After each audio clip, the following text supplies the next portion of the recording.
Well, as Kristen alluded to, this is about the third or fourth year that I've done this, and I really enjoy it. It's a big topic. We're going to cover a lot of stuff. Buckle your shoes because we're going to go fast. But at the end of it, we'll have some Q&A, and hopefully some questions will come. We've had some great questions in previous years, and so we'll see what comes out of this. I call this presentation Connecting the Dots. And I really do, because all of you thus far in your education have learned a lot of dots of information.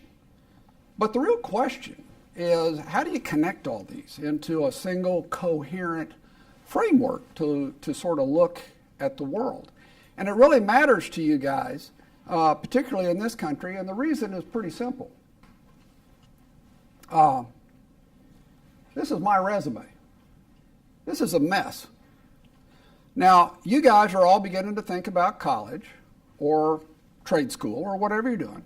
And probably, if you are, the most popular question that you're asked by your parents or friends of your parents is, well, what are you thinking of majoring in? And what are you going to do? You know, it creates all this pressure. Now, I have to tell you that partly they ask you that question because they don't want to have to ask you what you think about Justin Bieber. But the other reason that they ask you that question is that they're truly interested. The good news for those of you who are feeling pressured about this is this resume. Nothing on here is planned. Nothing was planned. In fact, when I was up here in Midland, Texas, I was thinking that I was going to be a Formula One racing driver when I grew up. And I had a little ability and talent there. There was not a complete insanity in that, but that's not the way it worked out. Instead, what happened was Duke University lost its mind and allowed me to come there. And once I got there, I began to become involved in political science for some reason, which I would have never guessed when I was your age. And I studied the Middle East just by happenstance, and I studied Germany from 1925 to 45, which was the Weimar Republic and on into the Nazis. I wanted to know how in the world Germany ever fell prey to the Nazi mentality. Well, both of those were happenstance. They were not planned. I had no idea when I went there that that's what would be attractive to me. But they turned out to actually, years later, become very important in what transpired. So, because I was writing a paper on Germany, I got interested in doing some research up in Washington. I met some people on Capitol Hill. And as a result of all of that, and wanting to write this paper, later on I went and I worked on Capitol Hill for a short period of time. Never planned on working on Capitol Hill. That wasn't in the life plan either. I didn't like Washington, didn't like the mentality, didn't like the whole ethos, so I left and I went back to West Texas. And lo and behold, I fell into the clutches of some guys who were getting ready to do a deal over in Saudi Arabia, and because I had the Middle East here and I had Capitol Hill there, I got invited to be part of the team. And so I spent the next 2 years going to Riyadh and Jeddah and Zurich and London working on this big deal for them. And then eventually they had me doing some stuff in the South Pacific. After a couple of years of that, I ended up going back to the Harvard Business School and I got my MBA. I got involved in the Reagan campaign. I went back to West Texas, did the oil and gas business. We had to build a huge office building because there was no office space in Midland. It was in a boom. And then I got a call from some guys in Washington, and they wanted me to come and get involved in this business right here, which was the business of using the U.S. Space Shuttle to grow very, very advanced semiconductor materials for the Star Wars program, which was the Reagan Missile Defense Program. So we were experimenting growing semiconductors up in space. And that was because when I was at NASA, I just happened to get involved with some guys in a study about certain things that NASA should be doing in space. Now that was a really planned event. That came about because I was drinking beer at the Harvard pub with a guy, and we were talking about NASA, and a reporter overheard our conversation, put something in the Washington Post about California, they're talking about Silicon Valley and all of that, but at Harvard, Russ Ramsland and Brian Hughes are talking about space commercialization. Guy at NASA read it, ended up doing a study for him. Well, because of that, eventually these guys called me and wanted me to get involved in this venture. Later on, when we had done our job there, I went into other businesses. I had a Tex-Mex restaurant in London for 18 years. It was the largest Tex-Mex restaurant in Europe. I like to think we made the world safer for tacos. And then I did some mergers and acquisition work. I've been a CFO. Today I'm an independent consultant. I'm back in the oil and gas exploration business. And as Kristen said, I did the Park City Preston Hollow Leadership Forum, and I did run for Congress. Again, none of this was planned. So whatever you're thinking about, whatever you're planning, you have one phenomenal advantage. You were born and raised and are in the United States of America, and we are completely, utterly unique in the world. And so you have the freedom to follow whatever you want to do. You really do. This proves it. I mean, if you put me in an HR department, they'd go, oh my God, the horror.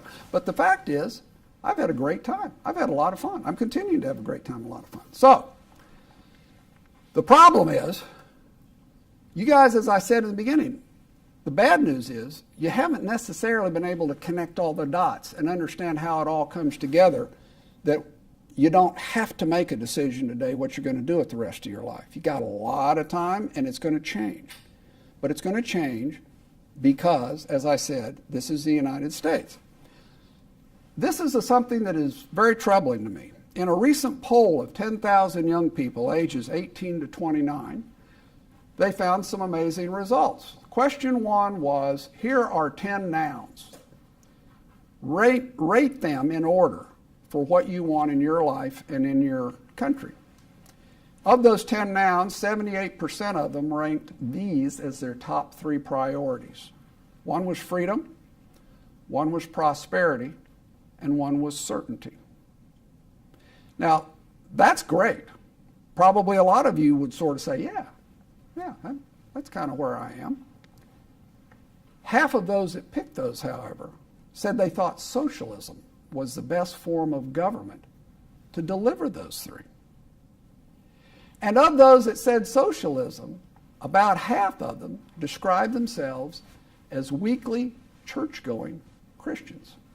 Now, what I'm here to tell you is that if you believe those 3 things, you are certifiable if you understand what they are, because they absolutely do not fit together in any way, shape, or form.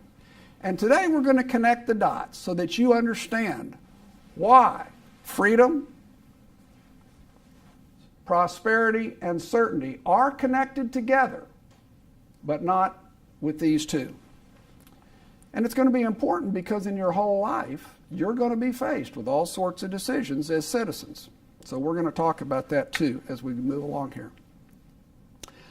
Okay, we're going to take the first one of those items that we talked about, which is prosperity. Remember, they ranked freedom, prosperity, and certainty. Well, we're going to pick on prosperity first. And the reason we are is because when you ask most people, what is prosperity? They don't know. Most people will probably tell you that prosperity is money, having money in your bank account. That's completely, totally wrong. Completely, totally wrong.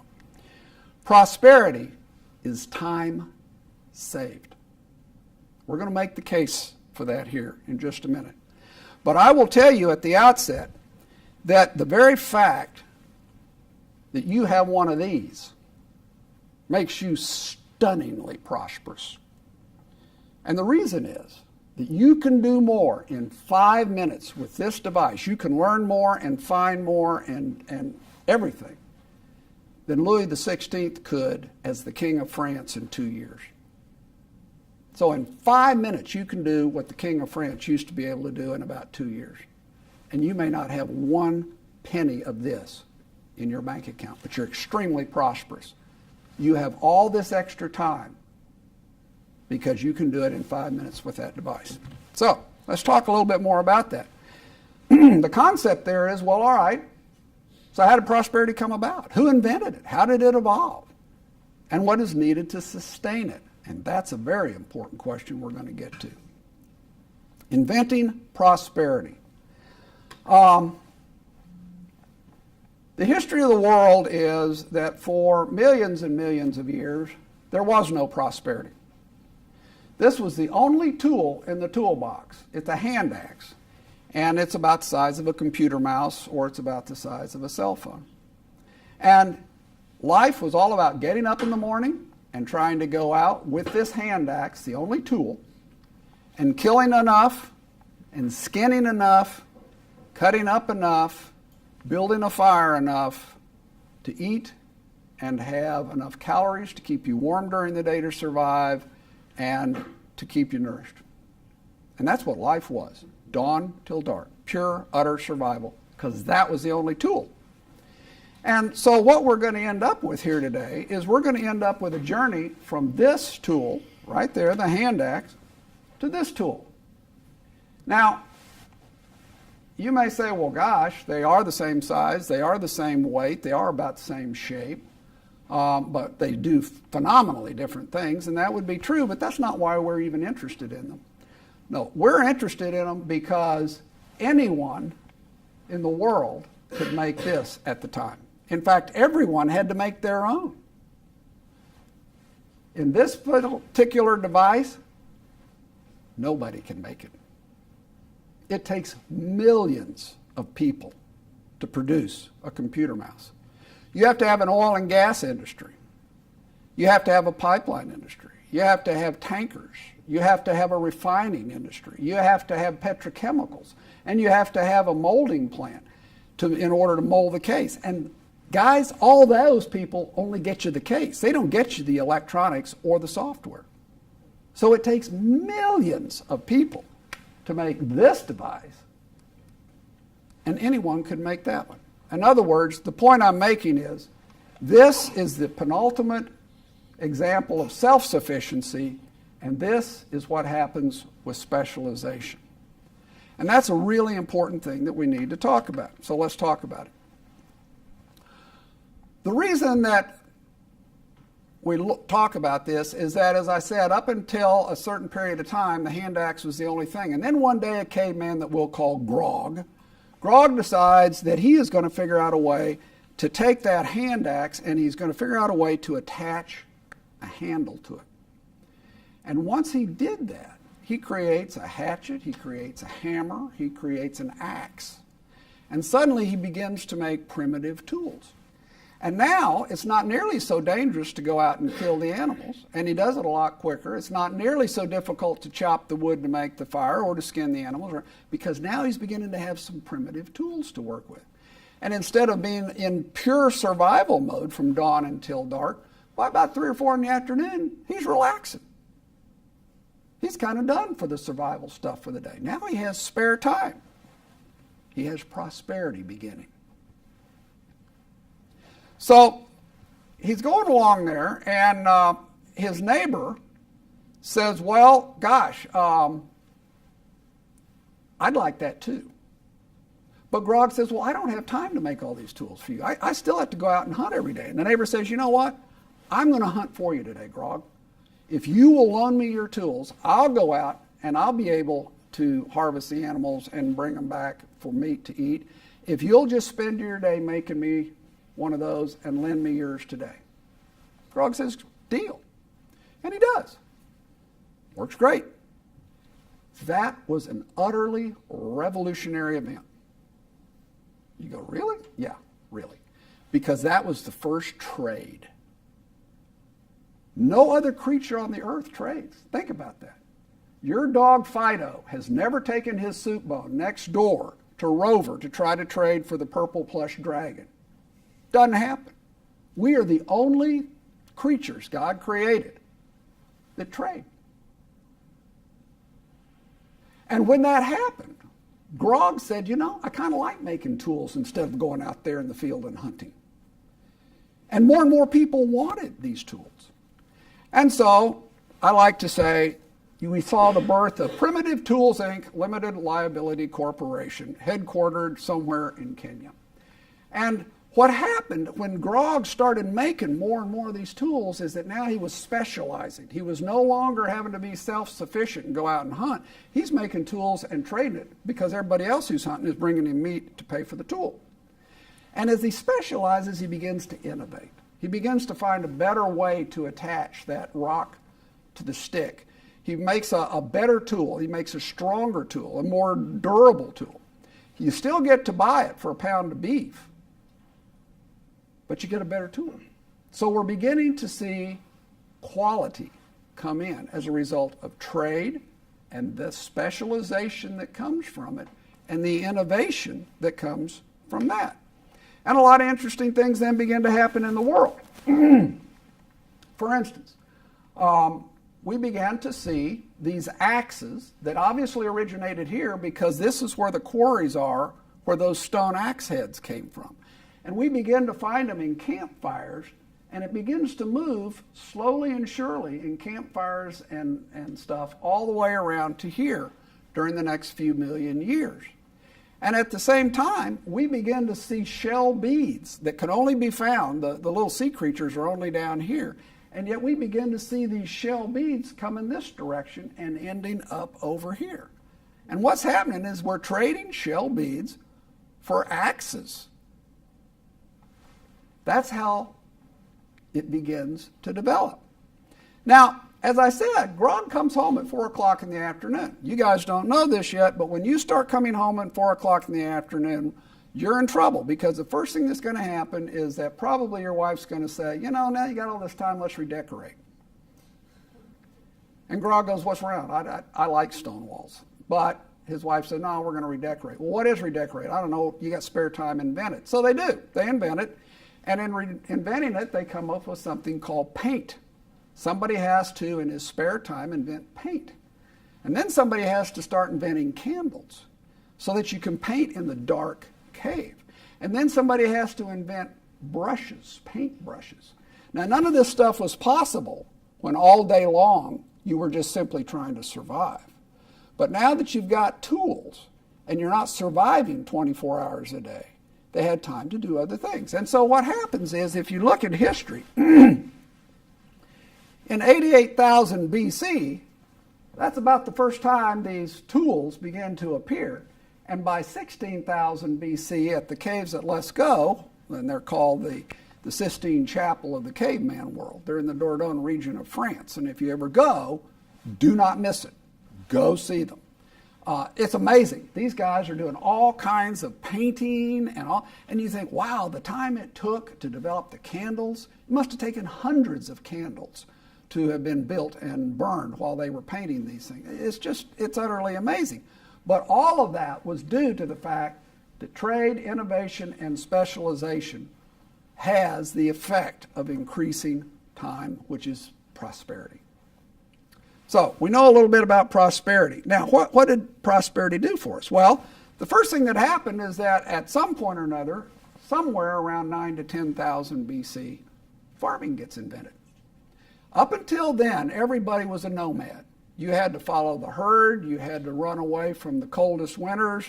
You had to move where the berries and grasses went so you'd have stuff to eat. You had to follow nature. And now, some guys begin to think about that, and they start looking at these tools and they go, wow, I wonder if we could make a plow and we could just go down and make a furrow. And if we did that, can we plant stuff and grow? And once that happens, guess what?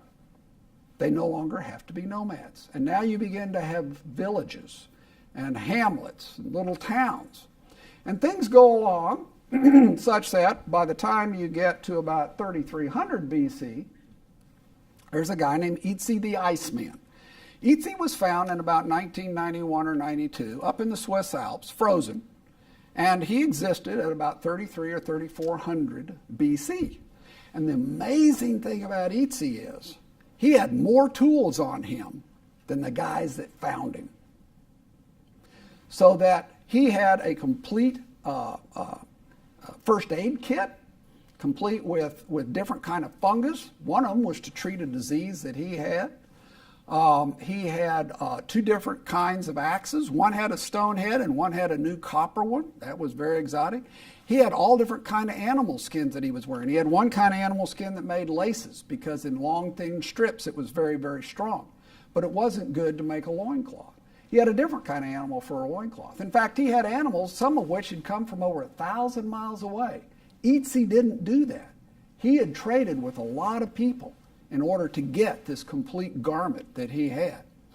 Well, what all that meant was, when you begin to have that level of trade, and now people don't have to move around anymore, it's really not surprising that suddenly you begin to have empires.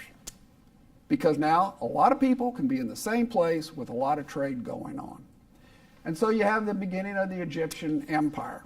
And in the longer version of this, we kind of go through these a lot more, but let me just give you a couple of empires that are important, because all these empires started with trade that results in prosperity. Trade, innovation, specialization, prosperity.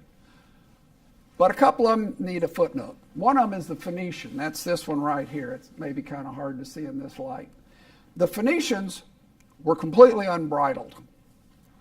And what they did is that they had big cedars of Lebanon that existed over on the eastern side of the Mediterranean, and because they were these huge cedar trees, they were able to make bigger boats than the guys whose boats at that time would just float up and down the river. So they made these bigger boats, and they thought, wow, instead of just being kind of on this little river, we can actually sail out here across the Mediterranean.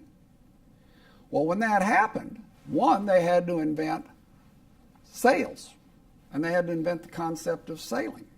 They had to invent a better rudder system. They had to invent centerboards. They had all kinds of stuff they had to invent. They had to invent navigation. But they did. And when they did, something amazing happened. Phoenicia became the Federal Express of the Mediterranean. And so the guys in Greece no longer had to worry about growing all their grain, because every 2 days a Phoenician Federal Express boat would pull in from North Africa with a boatload of grain. And they'd trade the grain, and they would give what Greece was good at, which was silver and olive oil and wine, and go back and trade it in other places.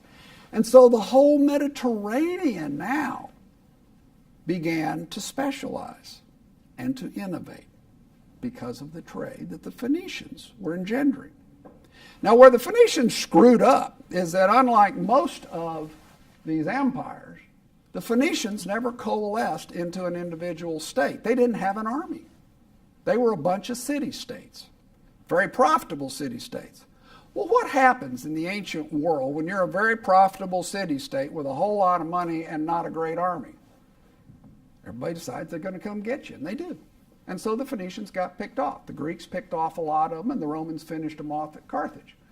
So that's kind of what happened with the Phoenicians. But it's an important point, because the Phoenicians experienced the greatest degree of freedom and probably engendered the entire modern day milieu of culture around the Mediterranean in having that. Okay, excuse me, let me go back. Israel. I'm not going to spend long on Israel, but there is one little point about Israel. Israel was utterly different than all these other empires. It had no natural advantages. It didn't have mountaintops. It didn't have rivers, defensive positions, nothing like that. But what it did have is it had a unique form of government. It was the first theocracy. In fact, there was private property in ancient Israel. You had the right to keep and bear arms in ancient Israel. The entire country was the first country where everyone was literate. They invented a whole new alphabet so that everyone could be literate. So it was an amazing place. And for a while, despite no natural advantages, it flourished. But then something happened. The secret to this theocracy had been that the moral code that the Ten Commandments gave them was what they followed, and they used that moral code to decide what to do with the governing issues of the day. That worked for about 400 years. But then you ended up with the Pharisees and the Sadducees no longer teaching that. And once they quit teaching how to link those two, the moral code to what you should do, everyone began to do as the Bible says, what was right in their own eyes. Well, guess what? In one guy's eyes, killing his neighbor may be right. And in another guy's eyes, it might not. Anarchy ensued. Once anarchy ensued, they demanded a king. And once they got a king, things began to go downhill. So that's sort of the interesting footnote about that. Then along came the Romans, and the Romans are the last one we'll talk about in any depth. The Romans were the first military roll-up. They weren't really an inventive empire. What they did is they just looked around at a wide scale and they said, wow, everybody's got a lot of great stuff. Let's concentrate on our military and just go take it all. That's what they did. And if you look at the great inventions of the Romans, they were all military. Roman roads, they were there just so that the troops, the Roman legions, could get around faster and outmaneuver the enemy. If you look at aqueducts, they were there just so that they could get water to those far-flung Roman troops. If you look at chariots that they invented, swords that they invented, all of those things were products that were invented for their military so they could go and just basically roll up all the prosperity of the world. And that's pretty much what they did. Now, there was a problem in that. The first problem in that was it had the effect of killing a lot of innovation, because they were only concentrated on one part. And once they began to kill a lot of innovation, a lot of things slowed down. The other problem was that when they were finally knocked off by the Goths and the Visigoths, and the Muslims had come down into northern Africa at the time, the Middle East and the northern Africa, we ended up in a terrible situation. And we did because invention had slowed down via the Romans, and then all the learning that had come about up until that time was destroyed by the Muslims. It's sort of interesting. If you see what ISIS does today in Syria and destroying all the old ancient learning and sites and libraries, did the same thing way back then. They destroyed the library at Alexandria and stuff like that. So anyway, and then there have been all sorts of other empires, but we don't really need to spend a whole lot of time. The point, though, of all these empires is simply this. The cycle of an empire's rise and decline ended up having everything to do with its governance. Every empire started with trade. It started going up. It started with innovation then going up. Specialization went up. Prosperity went up. And the standard of living went up. All of that required freedom. We saw it at its zenith in the Phoenician Empire. But what happened? Well, unfortunately, when you start having prosperity, people start doing more things. And the first thing you know is they invent farming, then they invent cities, then they invent empires. And so that leads to what we call urbanization. And urbanization goes up. Well, what happens when urbanization goes up? Well, the first thing that happens is you got to have a governing class to keep order. And when you have a governing class to keep order, you have bureaucracy, and it goes up. And when you have bureaucracy that goes up, well, now they want to reward their friends and punish their enemies, so they have regulation. It goes up. When you have regulation go up, you have taxation go up. Because somebody's got to pay for all the bureaucrats. Somebody has to pay the cost of the regulation. When all of that happens, you have protectionism go up. Because what actually goes on there is that you've made the cost of all the goods that these guys have made, you've now made it so expensive that you got to give them some protectionism so that they can continue to make their goods. But eventually that turns out to be a long walk off a short pier. And so things begin to go downhill, and you've lost a lot of freedom. And once you lose that freedom, then of course it's pretty predictable. Trade goes down, innovation and specialization go down, self-sufficiency has to go up because that ship with the grain no longer shows up, and you got to start growing it yourself again. And so prosperity goes down. That was time saved, and that leads to a reduced standard of living. In fact, Matt Ridley, in his wonderful book, The Rational Optimist, sums it up. He says, each empire was the product of trading wealth and was itself the eventual cause of that wealth's destruction. He says, merchants and craftsmen make prosperity, chiefs, priests, and thieves fritter it away. I can't imagine a more true statement in history. So, the critical question for you is there anything different about America from all of these other empires? Or are we doomed to the same cycle of rise and decline? Because if we're doomed to the same cycle of rise and decline, maybe you should worry a lot more today about what you're going to do for the rest of your life, because you may not have the freedom to keep changing and adapting as you go along. Ironically, the answer lies, we've talked about prosperity that was in the poll. The answer lies in the connection to the first item in the poll, which was freedom. So we're going to talk just a little bit and put some freedom in context in the form of its governance. Now, a little short history here, again. The way the world worked up until the U.S. for the most part is that this was the org chart. And the org chart basically was that these guys ran everything. And they made up the gods. You've all had Greek mythology and all of that. Basically, these guys got to make up the gods. They got to tell what the gods thought and how to interpret them and how to worship them. And they told all that to the subjects, and they said, this is why you have to obey us. That's kind of the org chart. And if you look at that, the summary is man back then created God, he defined what order is, and man also enforced this order by force that was based on the whims of the ruler of the day. These guys ran the whole show. And then something horrible happened in their view. Horrible. The most polarizing political figure in the history of the world shows up. His name is Jesus Christ. Now, everybody goes, what, you said political figure? Yeah, I did. I did. Because he had even a more profound political effect in that day, right up to our country, than probably anyone ever in history. Because what happens when Jesus shows up is he said, hey, man doesn't create and define God in order. God is my Father. I'm part of him. I'll define myself, thank you. I don't need some king to tell you what I'm thinking. And he said, not only that, but I'm going to define order. And order is the 10 Commandments. And oh, by the way, they don't change. They're true. They don't change. And trying to keep them is what my Father, what God thinks is virtue. And the only role of government is simply to protect order, not to create it out of whole cloth. Very, very different concept. And so out of that concept comes this org chart. Now you have God, and instead of these guys in a dotted line making it up, it's a real symbiotic relationship between God and all of his creation and his people. And you can know him personally. This is what Jesus is talking about. You can know him personally. He knows you personally. And so that implies that these guys suddenly have come up here. And if all the government is supposed to do is keep order, then these guys are now down here.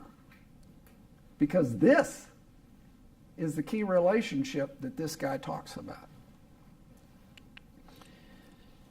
In fact, what he says is these guys have now become the board of directors. The merchants and the craftsmen are actually the board of directors. Now remember, it's the merchants and craftsmen that do trade, innovation, and specialization that creates prosperity.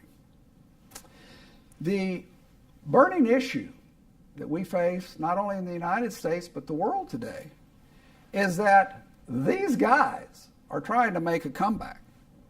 I mean, that's really what we've seen in the last 30 or 40 years. They don't call themselves kings in the old Roman Catholic Church anymore. They now call it socialism, communism, fascism, but they're all oligarchies. And this is an oligarchy, by the way. A few people deciding they know what's best for everyone else. So this is trying to make a comeback. In essence, they're trying to take what's come down here and put it back up here, and they're trying to take these folks and put them down here and tell you it's a good idea. That is what the burning debate is under so much policy discussion today in Washington and at the state and local level.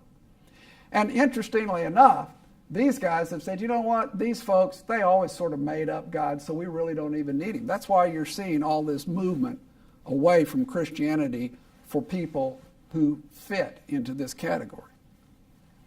So in essence, what you're seeing is man diminishes or eliminates God, truth, and order, and he wants to reinstate this sort of deal.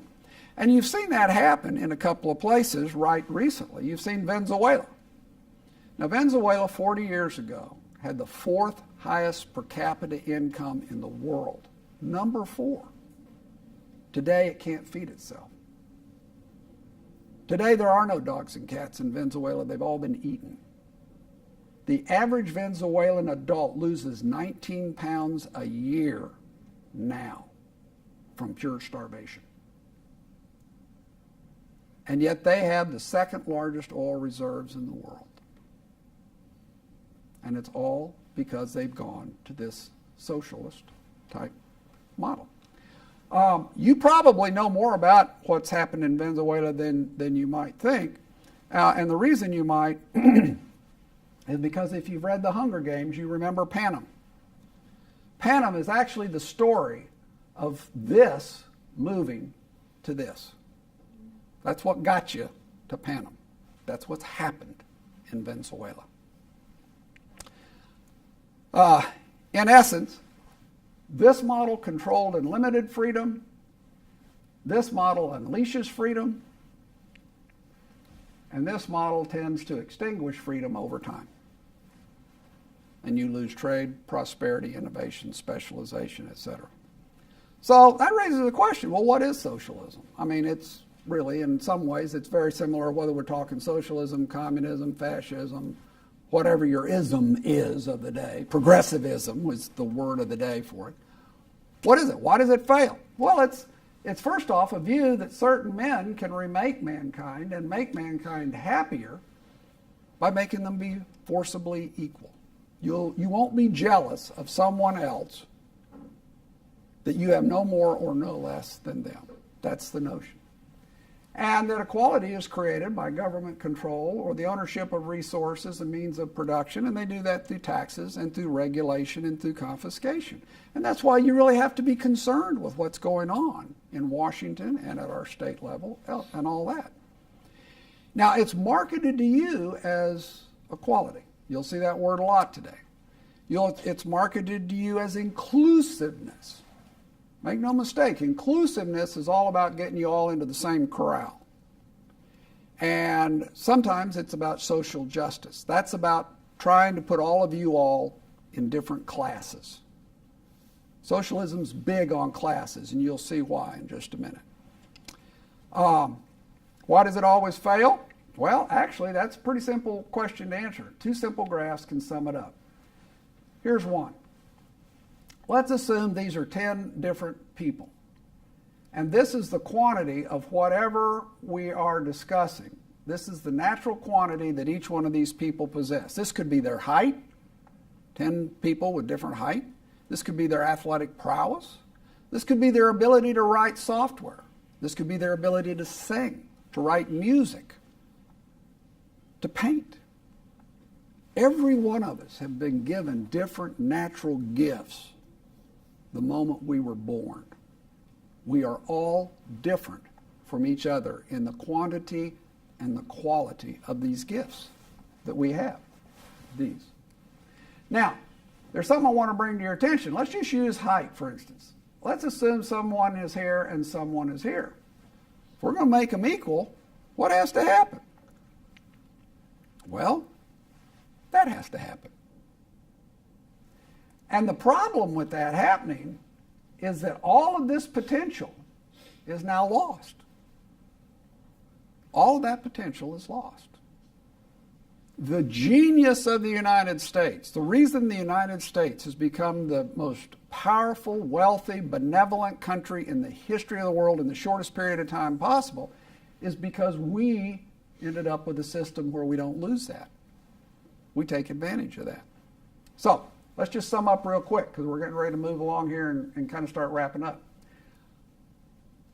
The Western Judeo-Christian thought that the founding fathers had is that God makes each person equal in rights and each person is equal in their importance to Him.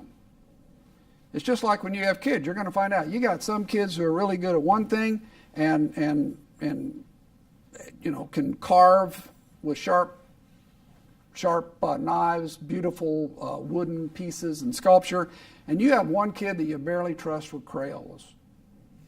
But the fact is you love them both. And that's the whole point. God gave us all different gifts, but we're equally important to him. That's the equality.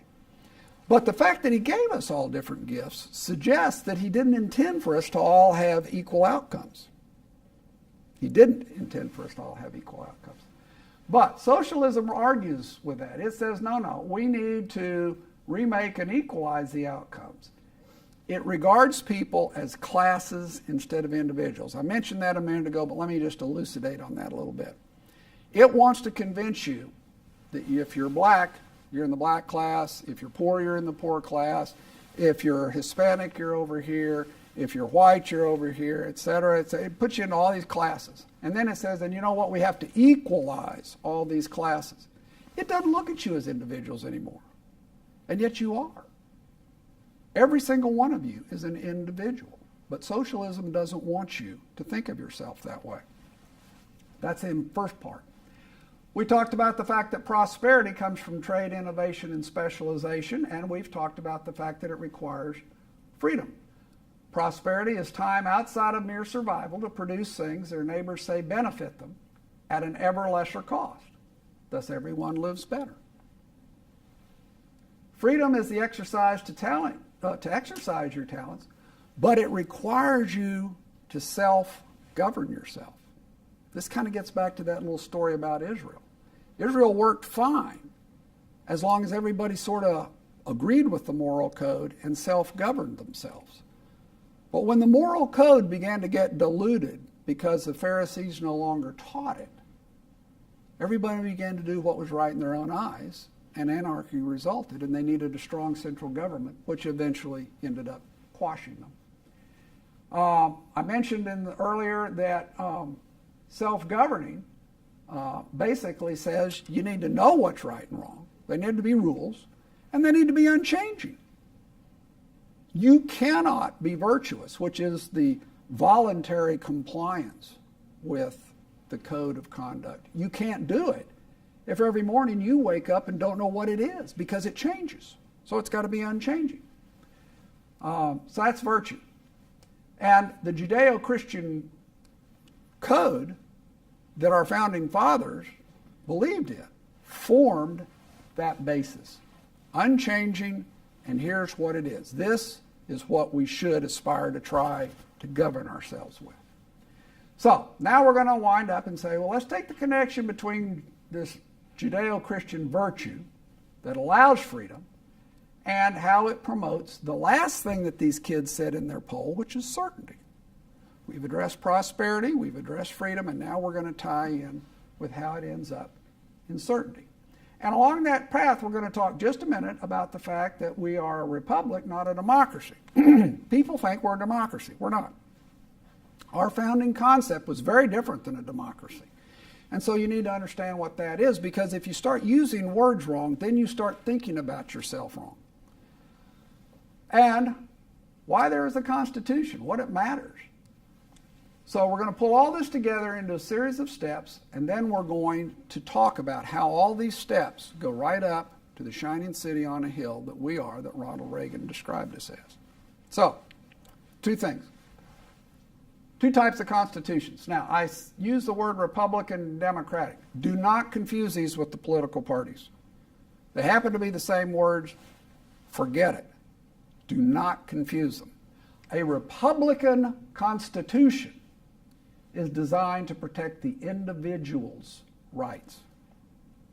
If your focus is on the individual and the individual's rights, then you have to have limited government, and to do that you have to have dispersed powers. You know, here we have the Supreme Court, we have the House of Representatives, we have the Senate, we have the President, and that's just at the federal level. We got same kind of stuff at the state level. And in theory, those powers should all be dispersed. That's part of the issue that's facing the country today, is that each one of these various groups is sometimes doing things they shouldn't, or they're not doing things that they should. So you want to keep powers dispersed if you want to keep individual rights intact. A democratic constitution basically says, no, this is just about the will of the majority. It doesn't really matter so much individual rights. It's really about the will of the majority. And just to give you a quick 2 seconds on that, the problem with that is that democracy is basically, in its purest form, a lynch mob. It is 3 wolves and a sheep voting on what to have for lunch. Guess how that vote comes out? Sheep doesn't have many rights at that point. So, you have to be careful when you talk about us as a democracy, because just because we have the vote doesn't mean that it's a democracy. It was set up to be a republic and protect the individual's rights. Let's talk real quick about how the Constitution fits in this. This is sort of how everybody tells you should think about politics. There's a far left, there's a spectrum here, and there's a far right, and these guys end up being called fascists, these guys end up being called Marxists, socialists, communists, or today they're called progressives. And then supposedly there's this big area of moderates in the middle. This is not a good way to think about it. And the reason it's not is because these guys and these guys really all kind of believe the same thing. They believe that model where instead of having God and citizens and government, they believe in that model it should be government and subjects. What we talked about, that we're having that struggle today with really what are we going to be.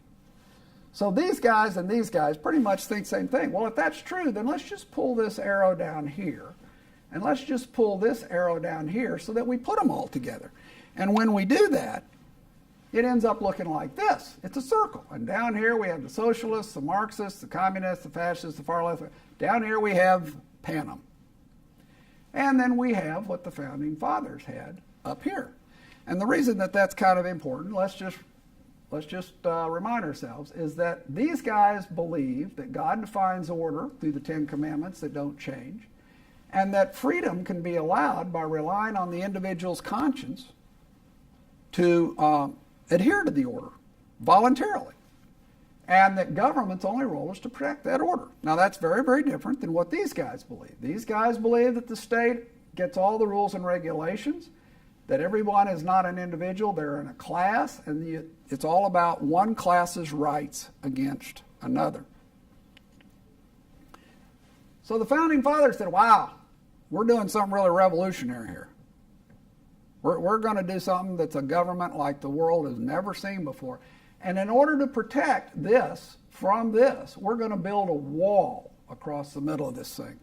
That wall is going to be called the Constitution.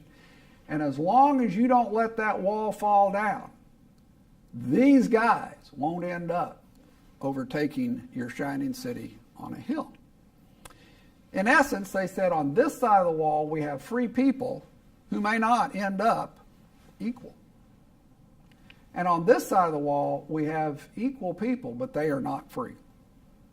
And you kind of have to pick. Now, let's see here. Well, we may have lost the battery finally. Okay, we can do this by hand. The rule of law. If you're up here at this end of things, you can have the rule of law because, as I said, people are voluntarily trying to adhere to the moral code that they all kind of more or less agree on. So that's really important to the rule of law. If you go down here, you end up with the rule of man. And the rule of man is simply about whatever the state says it is. Virtue is unknowable until the state tells you what it is that morning. And it may change tomorrow. So in this world, you have to have blind obedience. You can't have freedom.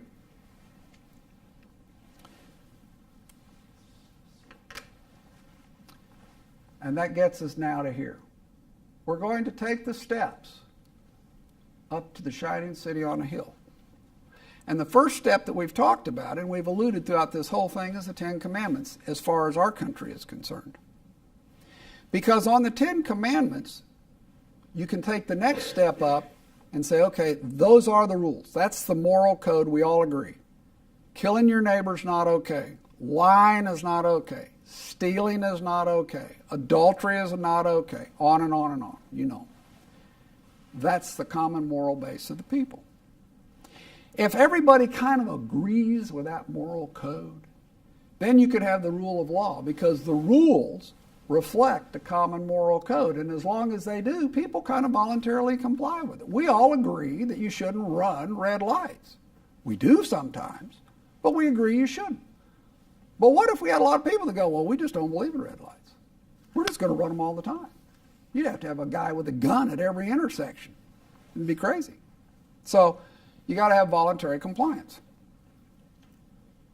Once you have the rule of law, you have something really interesting. You have stability.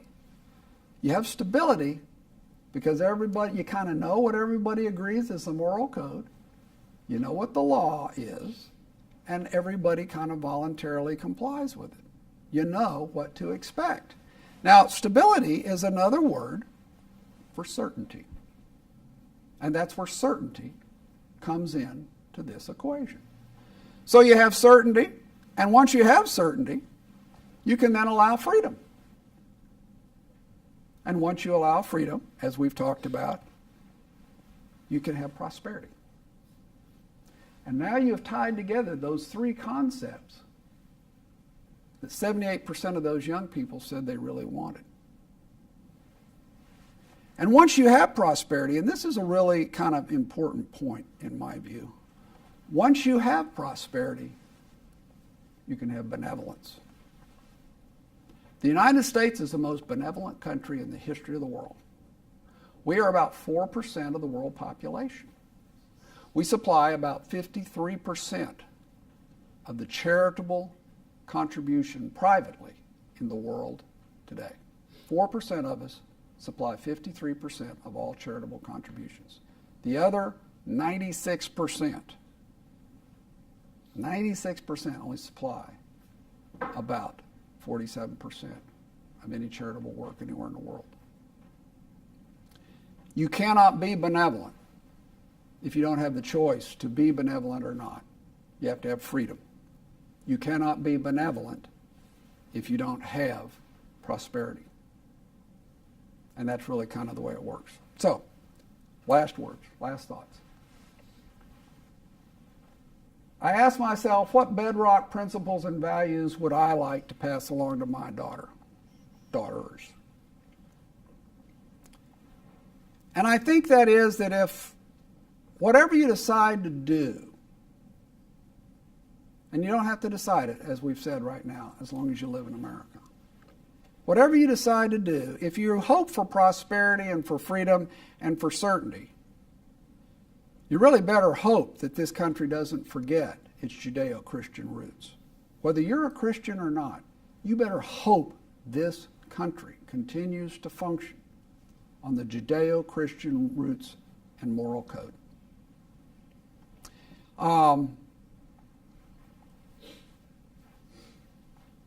It's what supplies all three of these, as we've just gone through. The second thing I tell you is that truth doesn't change.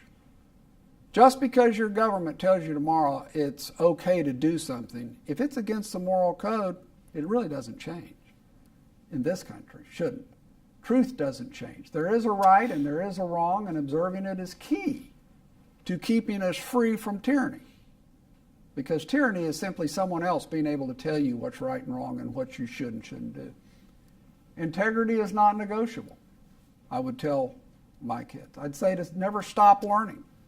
Hopefully something here today has pinged a couple of you guys. Cling to the aspirations of the Declaration of Independence. They were phenomenal aspirations. They're based on all those steps that go up the shining city and the confidence that we can do that. Defend the constraints on government. It's the Constitution. If you don't keep that wall across that circle in really good, solid shape, you'll lose it. And the barbarians will invade. Salute the flag. It's really the symbol of all of this. Enjoy your freedom every day. 90% of the world has little. If there's one thing I've learned working in Saudi Arabia or in Japan or in the South Pacific or Europe, it's that nobody has the freedom that we have by and large. And pass these values along to the next generation, which is really sort of what we're trying to talk about and do here today. I'll let you read this real quick. This is the epilogue.